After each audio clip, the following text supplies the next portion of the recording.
चलिए 11th class का ऐसे 1 का एग्ज़ाम का जो हुआ है हिस्ट्री का, उसका फटाफट आप लोग सॉल्यूशन देखें और मिला लें कितना आपका गलत है कितना सही है।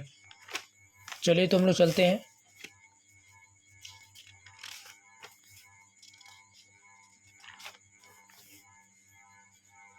चलिए सभी बच्चे फटाफट मिलाना स्टार्ट करेंगे। पहला क्वेश्चन आप लोग को दिया हुआ है कि मेसोपोटामिया की मुद्राएं बनी होती थी, तो किससे बनी होती थी? तो बच्चे ने देखिए लोहे की लगाई है, लेकिन कांसे की बनी होती थी, तो इनका सही आंसर जो है वो होगा कांसे की बनी होती थी। क्वेश्चन नंबर 2 पे हम लोग चलते हैं। क्वेश्चन नंबर 2, रोम का प्रथम सम्राट कौन था? तो रोम का प्रथम सम्राट अगस्टस था। ठीक है। थर्ड क्वेश्चन पे चलते हैं। किस सभ्यता से वर्ष के क्या है ना कि 12 महीनों का बंटवारा किया गया? तो मेसोपोटामिया से किया गया था। क्वेश्चन नंबर 4 देखते हैं। आज का मानव किस प्रजाति का है? तो आज का जो मानव है वो होमो सेपियंस प्रजाति का है। तो 4 का आंसर सी होगा। 5 का क्वेश्चन हम लोग चलते हैं। जैव उद्विकास का सिद्धांत किसने दिया था? तो चार्ल्स डार्विन ने दिए थे, तो इनका जो है आंसर है वो बी होगा। 6 का क्वेश्चन देखते हैं। 6 में इतिहास का जनक किसे कहा जाता है? तो इतिहास का जो जनक है वो हेरोडोटस को कहा जाता है। इनका जो सही आंसर 6 का क्वेश्चन का है वो बी नंबर होगा। 7 क्वेश्चन को 7 नंबर क्वेश्चन देखते हैं हम लोग। सभ्यता की पहली ज्ञात लिपि कौन है? तो पहली ज्ञात लिपि जो था वो सभ्यता का किलाछार लिपि था। 8 नंबर क्वेश्चन देखते हैं। निम्नलिखित में से कौन पूर्व पाषाण कालीन औजार है? इसमें थोड़ा डॉट है, लेकिन मेरे अनुसार क्वार्टर जाइट होना चाहिए, बट इनको आप लोग थोड़ा सा देख लीजिएगा।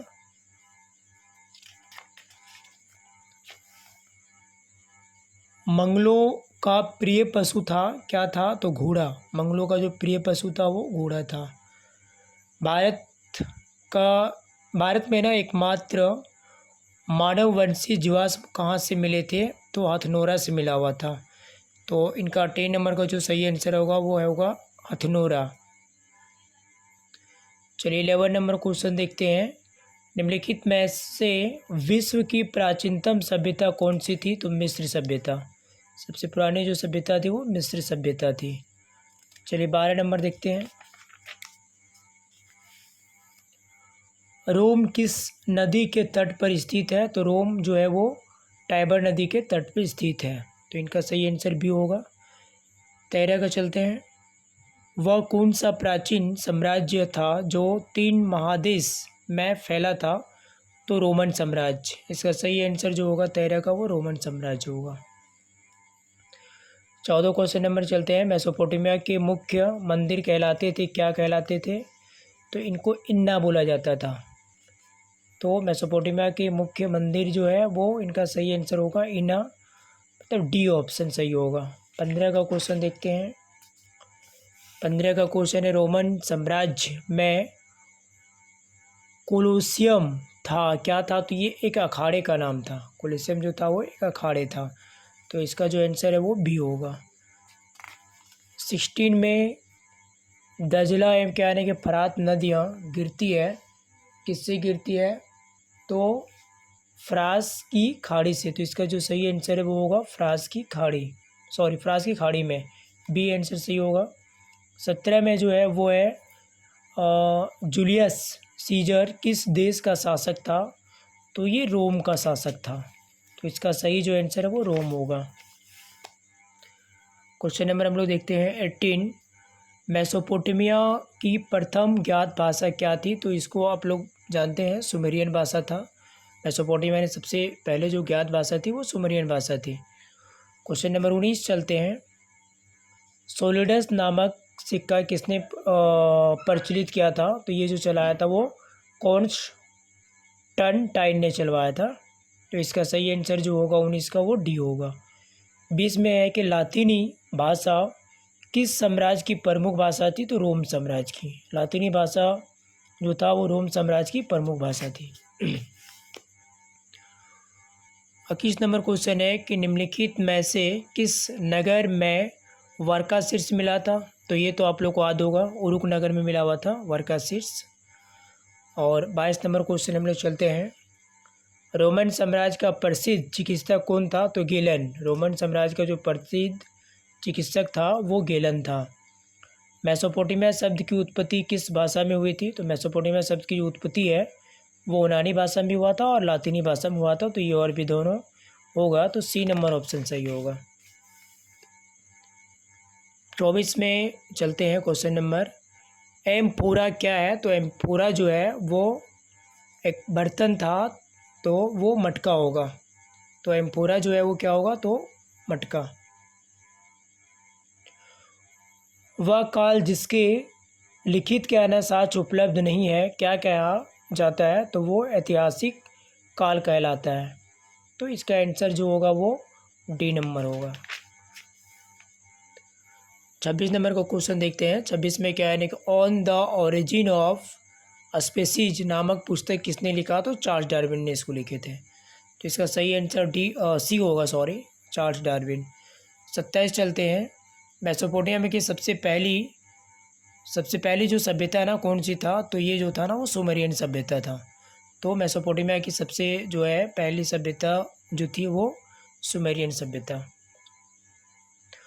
28 नंबर क्वेश्चन चलते हैं। तो बेबीलोन के यानी कि नगर के प्रमुख देवता जो था ना तो वो मर्दुक था। कौन था? तो मर्दुक था। इसका सही आंसर जो होगा वो बी होगा। चलिए आगे देखते हैं। मंगोल कौन थे? तो मंगोल जो था ना वो मध्य एशिया की एक ना जनजाति था। तो इसका सही ऑप्शन जो होगा वो ए नंबर होगा। क्वेश्चन नंबर 30 हम लोग देखते हैं। रोमन साम्राज्य की मुख्य भाषा क्या थी? तो लैटिन भाषा। इसका जो रोमन साम्राज्य का मुख्य भाषा थी वो लैटिन भाषा था। इसका जो सही आंसर है 30 नंबर का क्वेश्चन का वो लैटिन भाषा होगा। चलिए 31 नंबर क्वेश्चन हम लोग देखते हैं। तो चंगेज खाना मंगोलों के क्या है ना किस कबीले से संबंध था? तो ये आप लोगों को पता है कि ये क्या से जो कबीले था उससे संबंध रखते थे, तो क्या तो होगा। 32 नंबर क्वेश्चन हम लोग चलते हैं। सर्वप्रथम पहिया का आविष्कार किस सभ्यता में हुई थी? तो मेसोपोटामिया में हुआ था। तो ये पहिया का आविष्कार जो है सबसे पहले जो हुआ था मेसोपोटामिया सभ्यता में हुआ था। 33 नंबर क्वेश्चन चलते हैं। मेसोपोटामिया का शाब्दिक अर्थ क्या होता है? तो मेसोपोटामिया का शाब्दिक अर्थ जो होता है ना वो होता है दो नदियों के बीच की भूमि, मतलब उसकी दूरी जो होता है उसी को मेसोपोटामिया कहा जाता है। निम्न में से क्या है ना कौन सी क्रिया आपके अनुसार ना पुरातात्विक अभिलेखों में सबसे क्या है कि अच्छे साक्ष्य का प्रमाण है? तो इनमें से ये सभी है। संग्रहण करना, इकट्ठा करना भी, औजार बनाना भी होता है, आग का प्रयोग, ये सभी है। तो इनमें से डी ऑप्शन सही होगा, इनमें सभी। 35 नंबर क्वेश्चन हम लोग देखते हैं। 35 में क्या निम्नलिखित में से ना कौन औजार बना सकते हैं? तो होमोसेपियंस। ठीक है, इनमें जो औजार बना सकता है वो हथियार को बना सकता है, वो कौन बना सकता है? तो होमोसेपियंस। 36 का देखते हैं आंसर क्या होगा। तो मेसोपोटामिया में युद्ध और प्रेम की देवी किसे कहा जाता है? तो इन्ना। बहुत इंपॉर्टेंट क्वेश्चन था पहले भी, तो ये इन्ना होगा। इसको युद्ध और प्रेम की देवी कहा जाता है। लोग 37 क्वेश्चन देखते हैं। शहरी जीवन की शुरुआत सर्वप्रथम कहाँ पे हुआ था? सबसे पहले जो शहरी जीवन का शुरुआत हुआ था वो मेसोपोटामिया में हुआ था। इसका सही आंसर ये होगा। ईसाई धर्म को ना रोम का राजधर्म किसने बनाया था? तो कॉन्स्टेंटाइन ने बनाया था। तो इसका आंसर सही होगा डी नंबर। चलो 39 नंबर देखते हैं। अगस्त का ना मूल नाम क्या है था? तो इसका जो मूल नाम है ना तो ऑक्टावियन था। इसका सही आंसर जो होगा वो सी होगा। 40 का देखते हैं। 40 में ऐवार किसे का अर्थ क्या होता है? तो घुमंकड़। ये क्या आता है? ये इंपॉर्टेंट क्वेश्चन था। तो इसका अर्थ जो होता है वो घुमंकड़ होता है। चलिए आप सभी का हमारे यूट्यूब चैनल में स्वागत है। जिसने भी अभी तक हमारे चैनल को सब्सक्राइब नहीं किए जो बच्चे ने, जल्दी से कर ले। और अगर वीडियो अच्छा लगा हो, अगर आपके लिए महत्वपूर्ण हो, तो सहायता हुआ हो, तो फटाफट इनको लाइक कर देंगे। चलिए दूसरा सब्जेक्ट का भी हम जल्दी से वीडियो बना के अपलोड करेंगे, ताकि आपने कितने क्वेश्चन गलत बनाए, कितने सही बनाए, वो जल्दी से आप अपना मिला के अपना कॉन्फिडेंस हो जाएगा कि मैंने इतना सही बनाया। अगर नहीं तो आपको ये अध्ययन कर लेंगे कि इसका आंसर ही होगा। चलिए धन्यवाद।